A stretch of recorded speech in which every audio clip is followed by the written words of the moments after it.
Boa noite, sejam bem-vindos aí em casa e onde quer que estejam aí desse lado. Para nós é sempre uma alegria e, de certa forma, um privilégio vocês poderem nos acompanhar e oramos que Deus possa continuar a abençoar as vossas vidas. Nós vamos continuar o tema que começamos em janeiro. Quem é que ainda se lembra? Em casa. Os irmãos lembram-se? Aqui na igreja, o tema assim,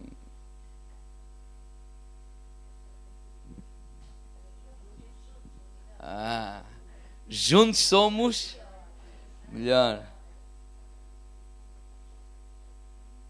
Olha, juntos somos melhor. Aqui ver que aqui a minha já está. Glória a Deus. Juntos somos melhor. E, na verdade, nós temos vindo a desenvolver esta expressão que a Bíblia, principalmente no Novo Testamento, fala muitas vezes, esta expressão uns aos outros. E queremos continuar a falar sobre essa expressão uns aos outros. Então falámos sobre que estamos juntos para amar a família de Deus, falámos que estamos juntos para alcançar outros para Cristo, e as duas últimas semanas falámos juntos para ter comunhão e o porquê da comunhão, os benefícios da comunhão. E hoje eu gostaria de continuar, e estamos 2-3 semanas a falarmos sobre este tema que é, dentro de Juntos Somos Melhores, estamos unidos para crescer juntos. Diga ao irmão lá, crescer juntos. Crescer juntos. Efésios no capítulo 4, abram a vossa Bíblia, por favor, ou então podem olhar aqui para cima, porque eu vou ler a partir do versículo 11 até ao versículo 15, na Nova Tradução Linguagem Hoje. É uma tradução brasileira, mas que eu acho muito interessante para nos ajudar na compreensão destes versos. Efésios capítulo 4, verso 11. Diz assim: foi Ele quem deu dons às pessoas. Ai, que eu não posso mexer nisto. Ele escolheu alguns para serem apóstolos, outros para profetas, outros para evangelistas, outros para pastores e mestres da igreja. Ele fez isto para preparar o povo de Deus para o serviço cristão, a fim de construir o corpo de Cristo. Desse modo, todos nós chegaremos a ser um na nossa fé e no nosso conhecimento do Filho de Deus. E assim seremos pessoas maduras. Alcançaremos a altura espiritual de Cristo. Então não seremos mais como crianças, arrastados pelas ondas e empurrados por qualquer vento de ensinamentos de pessoas falsas. Essas pessoas inventam mentiras e por meio delas levam outros para caminhos errados. Pelo contrário, falando a verdade, com espírito de amor, cresçamos em tudo até alcançarmos a altura espiritual de Cristo, que é a cabeça. Ou seja, nós somos exortados a crescer. Esta expressão, esta tradução diz a altura espiritual de Cristo. Mas vamos desmistificar isto de uma forma muito simples.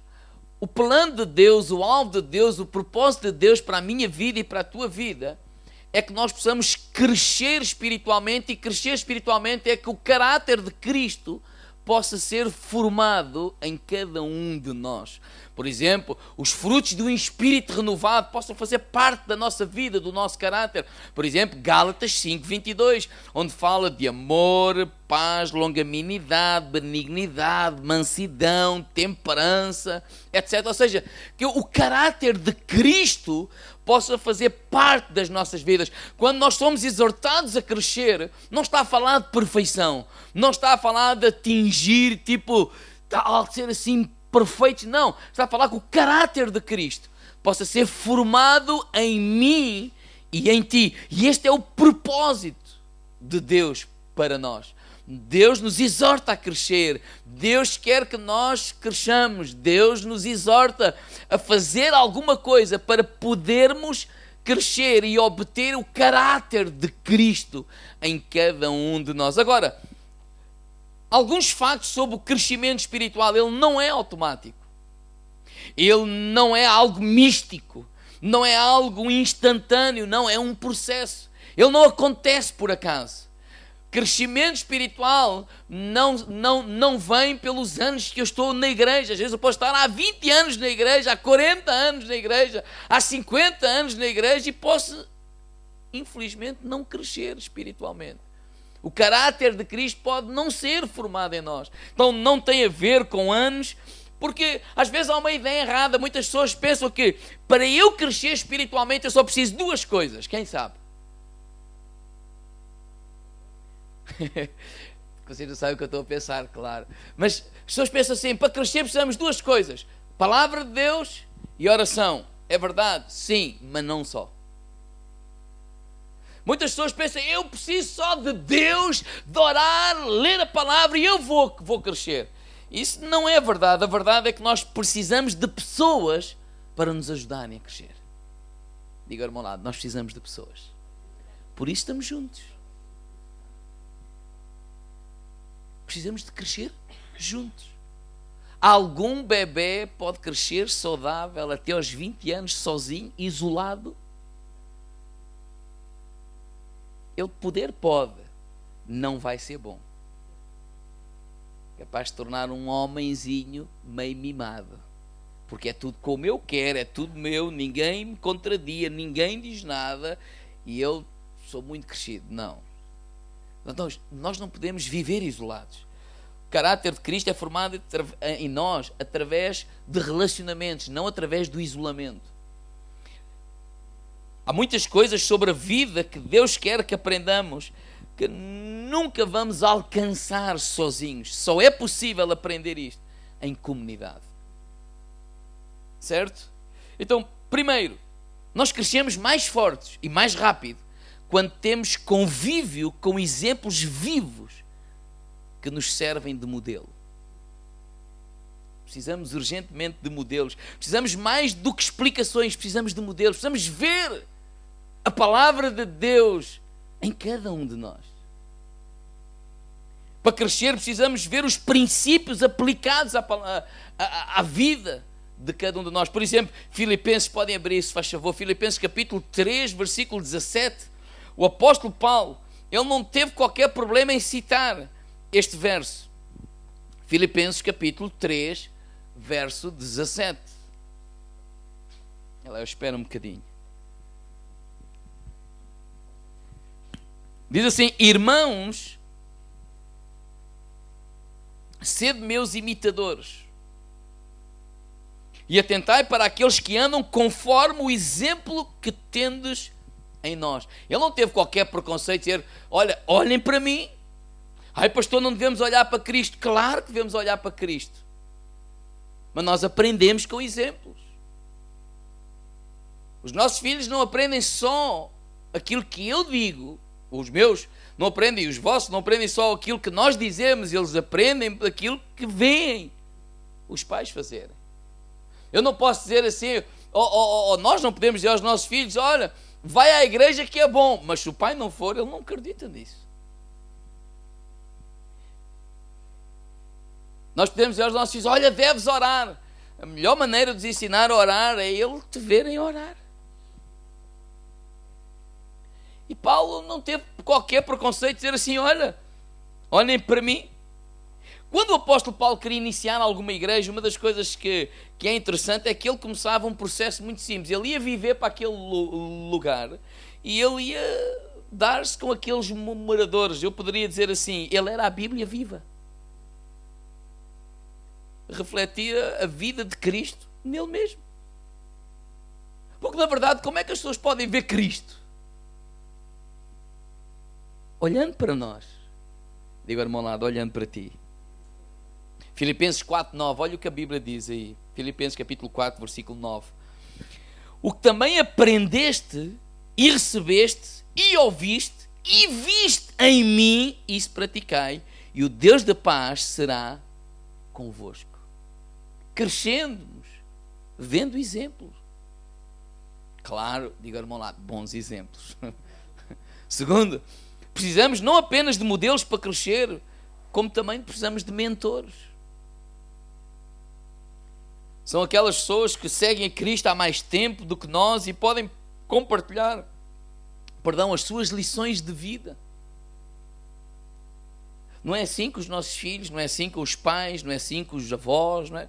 Nós aprendemos, ouvindo, vendo exemplo, ouvindo mais do que falar. Por isso é que a Bíblia também diz lá em Tiago, ser prontos para ouvir e tardios para falar. Às vezes a gente inverte a coisa. Prontos para falar e tardios para ouvir. Mas precisamos de mentores.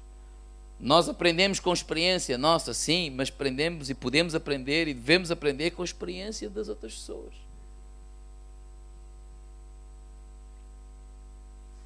Por isso nós mais novos temos que cultivar, ou aqueles que não têm esse hábito, de ouvir os mais velhos. Quando estamos ao pé deles, nós calamos e ouvimos. E eles aprendem connosco também, mas temos de aprender a ouvir. Para crescermos espiritualmente, vocês também devem estar prontos para ser modelos e mentores de outras pessoas. Compreender que não basta falar de Cristo. A todo o tempo nós estamos a testemunhar, a todo o tempo, a qualquer altura, porque a nossa vida é um testemunho, ou bom ou mau. E desejamos que seja bom. Certo? Porque nós vamos crescer juntos. Nós vamos sendo exemplo. Vamos vendo exemplo. Agora, uma das coisas que podemos, isto foi só como introdução, fazer a fim de crescermos juntos, é ter este bom hábito de nos encorajar uns aos outros. Diga ao meu lado, encorajar uns aos outros. E deixe-me eu começar por dizer isto. Nós temos o poder de dar vida ou tirar vida. Nós temos esse poder. Quando eu estou a dizer isto, é lembrar-nos o que diz em 1 Tessalonicenses, abram lá a Bíblia, por favor, capítulo 5, verso 11.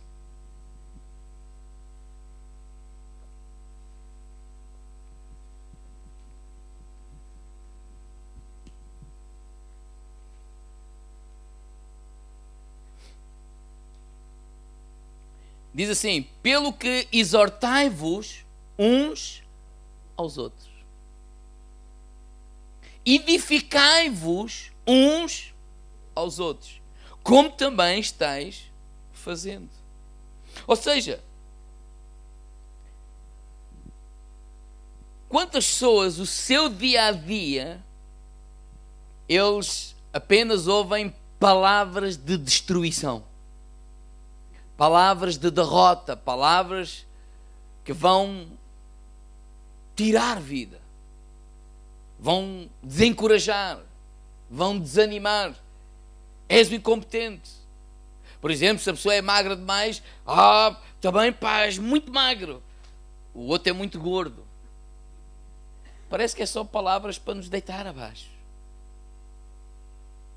Um é muito novo, desculpem a expressão agora, o outro é muito velho. É sempre na negativa, é sempre quase para dizer, não é presta, não és bom o suficiente, e às vezes é o patrão, é a escola, é em casa, tu não és bom o suficiente, não és bonito o suficiente, não consegues o suficiente. E sabe o que é que a Bíblia diz em Provérbios 18, 21? Nesta nova tradução, linguagem hoje, diz assim, pode olhar para cima, o que você diz pode salvar ou destruir uma vida. Portanto, use bem as suas palavras e você será recompensado. Ou seja, numa sociedade que tantas vezes desencoraja, deita abaixo, nós, como filhos de Deus, podemos fazer a diferença na vida das pessoas. Se tomarmos um compromisso de encorajar as pessoas. As pessoas, desculpem a expressão, há crentes que são só bota abaixo, não é? Aquela expressão sempre para deitar abaixo. Ele está todo entusiasmado e tal, com um novo negócio e partilha, e ele diz, eu vou-te explicar porque é que isto não vai dar. Há sempre gente que vai sempre explicar porque é que não vai dar. Não vai dar, sabes, porque nessa cidade já há isto, já há aquilo, já há aquilo. Mas a verdade é que 2 anos ou 3 depois, apesar de haver tanto isso, outros desenvolveram essa ideia e venceram.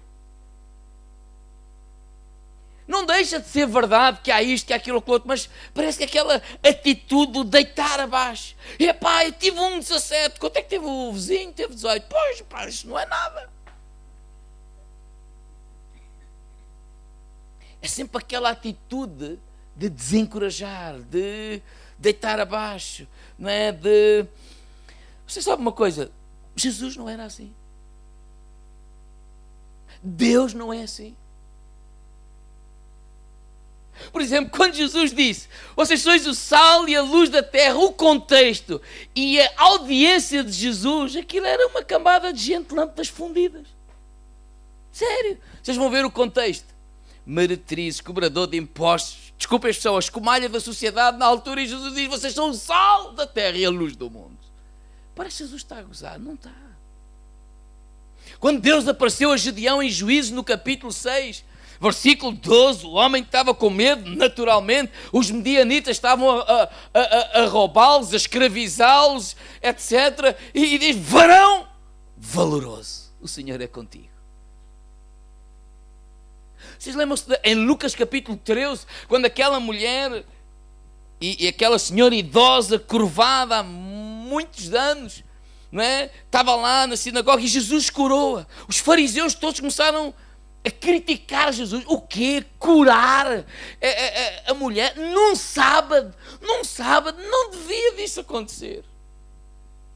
E o que mais me impressiona é que no versículo 16 do capítulo 13 de Lucas, Jesus diz assim, falando, claro, contradizendo essa atitude, ele diz assim, não devia ser solta desta prisão no dia de sábado, esta que é filha de Abraão, a qual há 18 anos Satanás tinha presa. Jesus não descreveu esta mulher como uma mulher, desculpe a expressão, velha e aleijada. Não, uma filha de Abraão. Jesus colocou não só a sua necessidade à frente, como prioridade, na rotina do seu dia, na agenda do seu dia, alterou tudo por causa dela, mas não só a curou, mas a edificou. Ela não é uma mulher qualquer, é uma filha de Abraão, que Deus ama, que Deus aprecia, que Jesus é capaz de parar por causa dela, porque ela é preciosa. Ele não lhe chamou nenhum nome, não lhe chamou, olha, esta senhora idosa, esta desgraça. Não, uma filha de Abraão. Ou seja, tudo o que nós precisamos de fazer é olhar ao nosso redor e ter esta atitude, o que é que eu posso fazer para mudar a vida daquela pessoa? Às vezes aquela pessoa recebe um sorriso num dia, recebe uma palavra de encorajamento, se calhar foi tu a única pessoa de um dia inteiro que ela saiu de casa até voltar, foi alguém que lhe encorajou, foi só se calhar aquela palavra, mas vai fazer a diferença naquela pessoa. Que nós possamos olhar uns para os outros e nos encorajar uns aos outros, ter esta atitude de crer em Deus, crer nas pessoas, valorizar as pessoas, levantar as pessoas, edificar as pessoas. Vivemos num país, já basta aquilo que está a acontecer à nossa volta, e eu não estou a falar que não temos conhecimento da realidade, mas já basta aquilo que está a acontecer à nossa volta, e ainda temos gente que diz, não, claro, isso não vai dar, não, isto está para a hora da morte, não, isto é uma desgraça, não, isto é... Não, tínhamos um compromisso com nos encorajarmos uns aos outros, nos levantarmos uns aos outros, nos olharmos para os nossos filhos, e se eles estão a estudar e estão a tirar aquele curso que sonharam e que estão-se a esforçar e não dizer, pá, não vale a pena. Qual não vale a pena? Vale a pena, sim senhora. Vamos lá esforçar. Qual não vale a pena? O pastor não vê que isto está tudo... Bem, se a gente entrar por aí, então não faz nada, não vale a pena sair de casa sequer. Não, que possamos ser gente que encorajemos uns aos outros, levantemos uns aos outros, que usemos as palavras para trazer ânimo, que usemos as palavras para trazer fé, que usemos as palavras para trazer sonhos às outras pessoas. É que eu gostava muito. Porque é que, em vez de gostar, porque é que não fazes qualquer coisa por isso? Porque é que tu não te levantas? Porque é que tu não arregaças as mangas? Porque é que tu não começas a trabalhar? Porque é que tu não lutas pelo teu sonho? Não vale a pena. Vale a pena, sim, senhora. Agora, se tu não fizeres, ninguém vai fazer por ti. Mas as nossas palavras, como vimos no início, podem encorajar a pessoa, podem motivar a pessoa, podem ajudar a pessoa, entusiasmá-la a agarrar-se àquele projeto, ou podem simplesmente desencorajá-la, simplesmente fazê-la desistir, simplesmente fazê-la olhar apenas para as dificuldades, em vez de olhar para o quão grande é o nosso Deus. Irmãos, no Novo Testamento a palavra encorajamento sempre tem a ideia associada de acompanhar, andar ao lado. Ou seja, devemos andar ao lado uns dos outros, acompanhar uns aos outros, edificar-nos mutuamente, da mesma forma que o Espírito Santo faz connosco. Vocês vão reparar que o Espírito Santo, desculpa a expressão, não é o bata abaixo, mesmo quando nós pecamos. Ele não diz, não interessa, segue em frente, pedes perdão a Deus e Ele perdoa. Ele não faz isso. Ele nos leva ao arrependimento, mas nos levantando. Certo? Nos enxugando as lágrimas, levando lá para cima, a gente está assim meio... Jesus, vocês sabem, e o que eu vou falar, né? Quando a gente está assim meio triste porque erramos e não queríamos e reconhecemos e pedimos perdão a Deus e achamos que já não somos dignos e não somos. E o Espírito Santo nos encoraja, o Espírito Santo limpa as nossas lágrimas e nos impulsiona a dizer, vai lá servir. Não foi isso que Jesus fez a Pedro? O último olhar entre Jesus e Pedro foi antes de Jesus ser crucificado, quando estava lá, e quando disseram a Pedro, não, foi a terceira vez, ao mesmo tempo cantou o galo e Pedro lembrou-se daquilo, da advertência de Jesus, olhou para Jesus, trocaram aquele olhar, como quem diz, eu desiludi-te. A partir daí nunca mais se viram. E Jesus morreu, foi crucificado. Passaram-se 3 dias. Pedro tinha voltado à pesca. Aquele propósito de ser pescador de homens. Se calhar Pedro no seu coração, eu estraguei tudo. Jesus chamou-me para ser um pescador de homens, mas eu estraguei tudo. Eu errei, eu desobedeci, eu decepcionei, olha... Paciência, estraguei tudo. E voltamos as costas, porque pensamos que Deus está zangado connosco. Deus já não nos ama. Eu já não vou mais voltar a fazer aquilo que era a vontade de Deus, mas eu estraguei tudo. Bem, ao terceiro dia, Jesus aparece.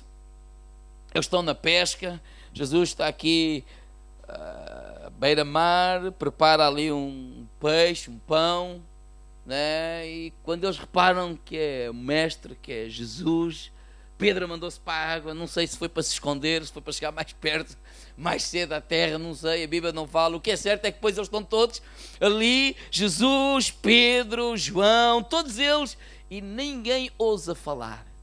Sabem aquele silêncio que é um silêncio ensurdecedor? Aquele silêncio que, imagina a cabeça de Pedro, ele nem abre a boca. O que é que eu lhe vou dizer agora? É que ele pensava que nunca mais o via. E agora estou com ele. E eu preciso, a gente ter aquela vontade de dizer, pá, perdoa-me, mas ele não disse nada. E a primeira voz que se ouve é de Jesus. E ele diz assim, Pedro, ai, amas-me, ai, amo-te, Senhor. Assim, aquela vozinha meio trêmula. Jesus disse assim, apacenta as minhas ovelhas. Jesus está a dizer assim, aquilo que tu pensavas que eu já não era para ti, porque eu sei que tu decepcionaste, mas não me decepcionaste, que eu já sabia que tu ias fazer isso, até eu já te tinha dito, é que não acreditaste muito bem. Que Jesus já tinha dito, olha que Pedro, amas-me, e a segunda vez e a terceira vez. E Jesus diz: apascenta as minhas ovelhas.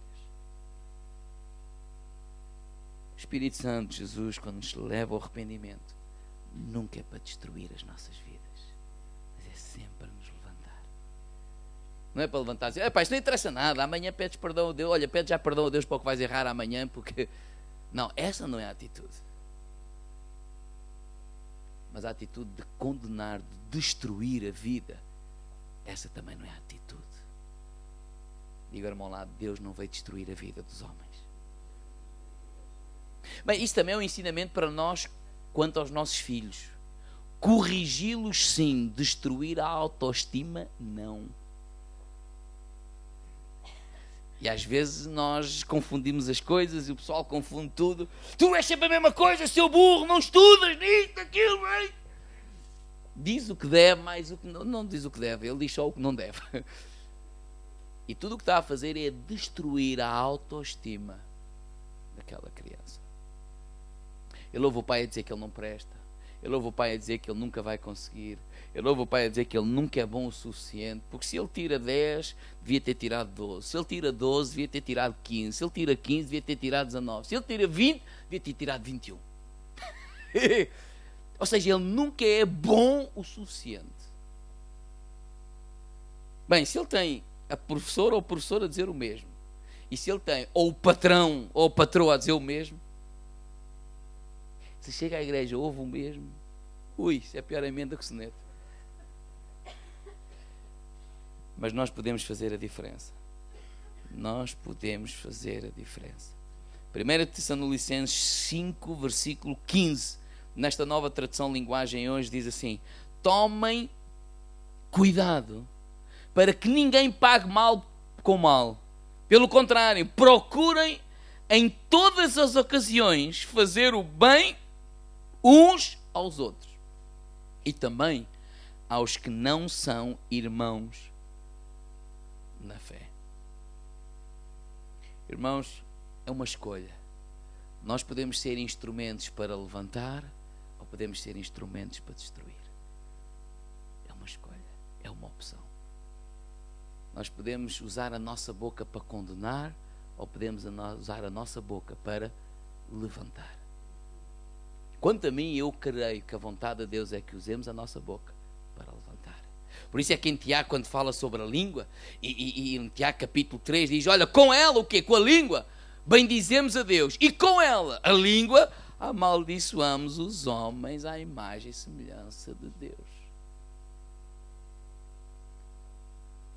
Diga ao irmão ao lado: Deus não nos deu uma boca para amaldiçoar as pessoas. E aqui não vamos, porque eu estou a olhar para o relógio, mas podemos falar muita coisa. Não vamos amaldiçoar os nossos filhos, não vamos amaldiçoar o nosso pastor. Diga amém.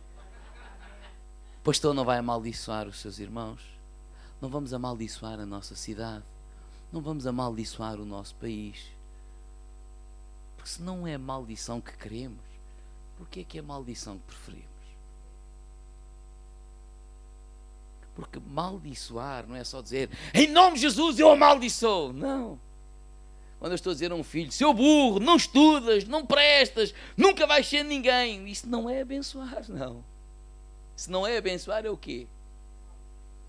Se eu volto-me para esta cidade, esta gente, pastor, esta gente nem merece ter, esta gente quer nada com Deus, esta gente, olha, isto devia de ser que, como Sodoma e Gomorra, vi cá isto queimar tudo. Se calhar isso estás a amaldiçoar esta terra.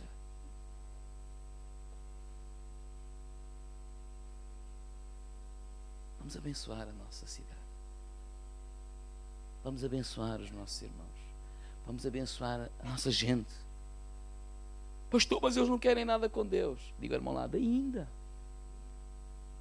Alguns ainda não sabem que vão querer.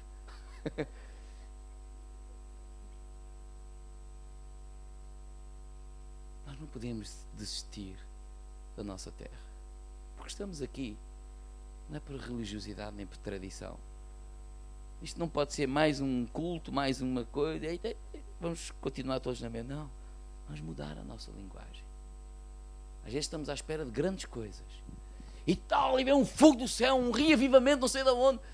E às vezes o reavivamento começa numa mudança de pequeninas coisas. O nosso dia a dia, não está lá o pastor, não está lá o irmão, não está lá o presbítero, está lá ninguém. Está a beber um café, está a falar normal. Vamos disciplinar-nos a nós mesmos a não dizer mal da nossa terra. Vamos disciplinar a nós mesmos não dizer mal dos nossos irmãos. Oh pastor, esta gente não quer virar sexta. Quer? Ao pé de mim vocês não dizem isso.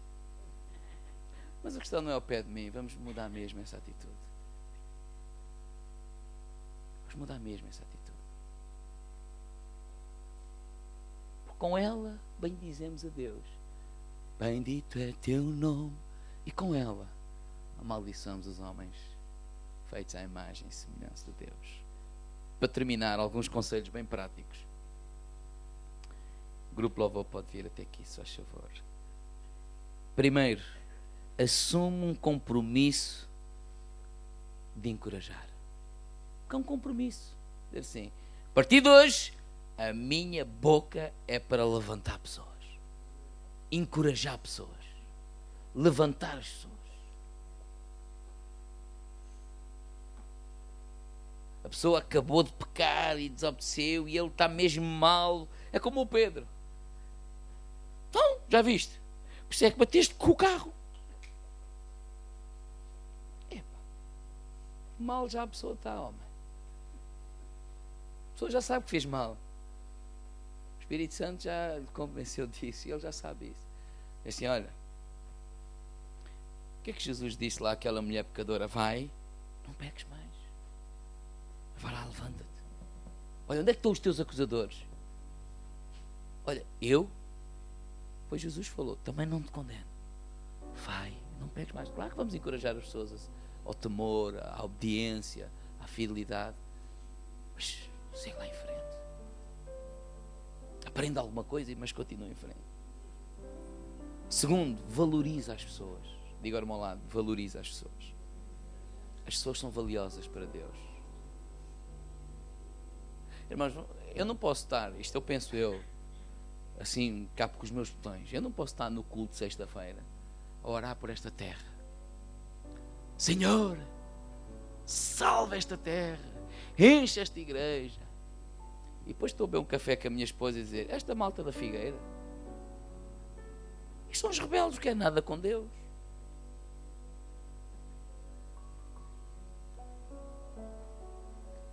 Houve alturas que tu e eu também não queríamos nada com Deus.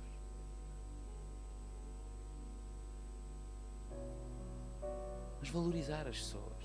Às vezes valorizamos o pecado das pessoas, mas esquecemos das pessoas. Eu não estou a desvalorizar o pecado, eu estou a valorizar a pessoa. Não concordo com o que ela faz, até porque não vivo dessa forma, não vou viver dessa forma. Mas a grande diferença entre mim e ela, sabe qual é? Só é Jesus. O resto eu sou igualzinho a ela. É a graça de Deus. É o amor de Deus na minha vida e na tua vida. Jesus valorizou esta mulher. Os fariseus não. Ah, hoje é sábado, vem cá amanhã. Olha, amanhã morreu, paciência. É porque não era a vontade de Deus. Não. Valorizar as pessoas é deixar que algumas dessas coisas possam alterar a nossa agenda. Às vezes estamos tão ocupados. Não, eu tenho muito para fazer. Mas eu tenho sempre tempo. Há coisas que às vezes eu deixo para fazer, há coisas que às vezes tenho que fazer de noite, não sei.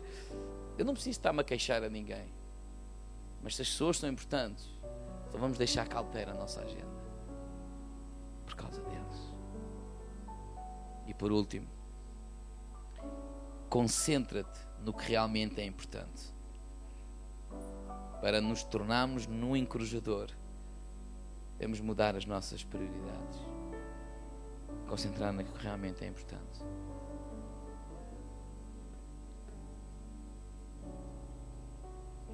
Temos o poder para dar vida ou tirar vida. Certo? Tu podes mudar o ambiente lá no escritório, lá no trabalho onde tu vives, no lugar onde tu trabalhas.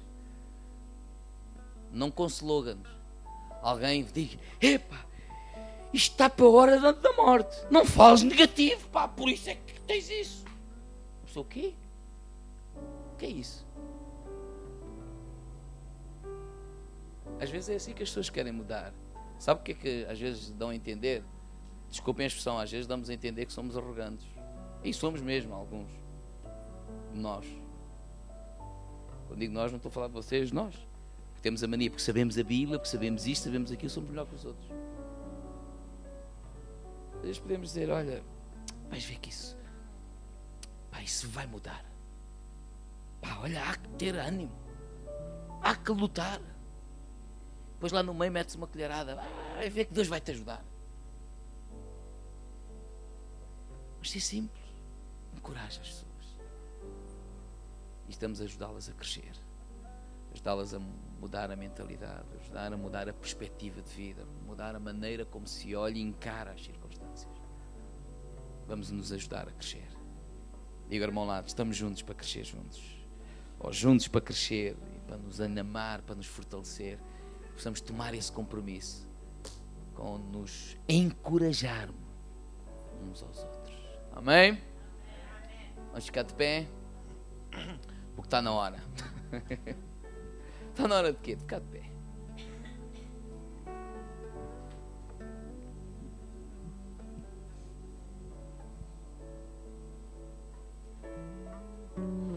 E eu gostaria de